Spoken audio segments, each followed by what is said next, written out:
बारामती आणि राहुरी विधानसभा पोटनिवडणुकीची तारीख केंद्रीय निवडणूक आयोगाने पत्रकार परिषदेतून जाहीर केली। दोन्ही ठिकाणी 23 एप्रिलला मतदान होईल। 4 मे रोजी मतमोजणी होणार आहे।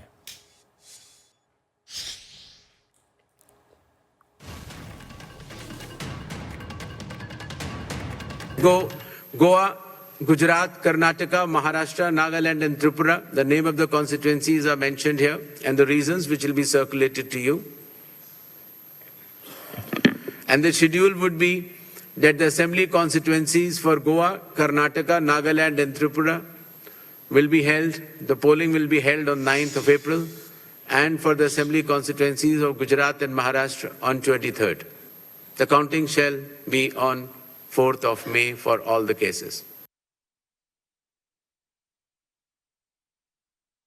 याबद्दल आणखी माहिती घेऊयात। आपल्या प्रतिनिधी उर्वशी कोना आता आपल्या सोबत आहेत। उर्वशी, 4 राज्यांच्या निवडणुकांची घोषणा करण्यात आली आहे। पुदुच्चेरीच्या देखील निवडणुकांची घोषणा करण्यात आली आहे। नक्कीच, आणि त्याच आपण हे पण बघतो की महाराष्ट्राच्या ज्या 2 जागा आहेत त्याच्याही पोटनिवडणूक जाहीर करण्यात आली आहे। उपमुख्यमंत्री अजित पवार यांच्या निधनानंतर बारामती विधानसभा मतदारसंघ जे आहे तिथे पोटनिवडणूक होणार, आणि त्याचबरोबर भाजपचे जे आमदार आहेत शिवाजीराव कर्डिले यांच्या निधनानंतर राहुरी विधानसभा जी जागा आहे ती रिक्त झाली।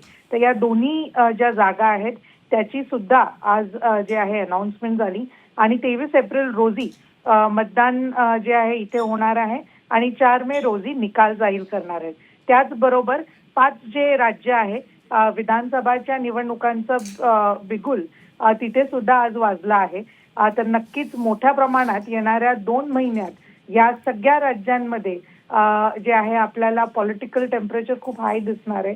खास करून जे आपण वेस्ट बेंगॉल बघितलं, त्याचबरोबर आसाम, या दोन्ही ठिकाणी भाजपची तयारी ज्या प्रकाराने बघायला मिळतीये ती खूप मोठ्या प्रमाणात आहे। आणि तसंच तामिळनाडूमध्ये आता भाजप आपलं कुठे ना कुठे मोठ्या प्रमाणात विन दाखवणार का हे सुद्धा बघणं गरजेचं आहे, कारण की या सगळ्या ठिकाणी सध्या जे आहे टेम्परेचर्स खूप हाय आहेत। आणि वेस्ट बेंगॉलमध्ये तर ममता बॅनर्जी यांनी ज्या प्रकाराने आतापर्यंत लगातार आपली जे निवडणुकांमध्ये ज्या प्रकाराने जिंकले यावेळेस ते कशा प्रकाराने आपलं परफॉर्मन्स दाखवणार हे सुद्धा बघणं गरजेचं आहे। ठीक आहे, धन्यवाद या माहितीबद्दल।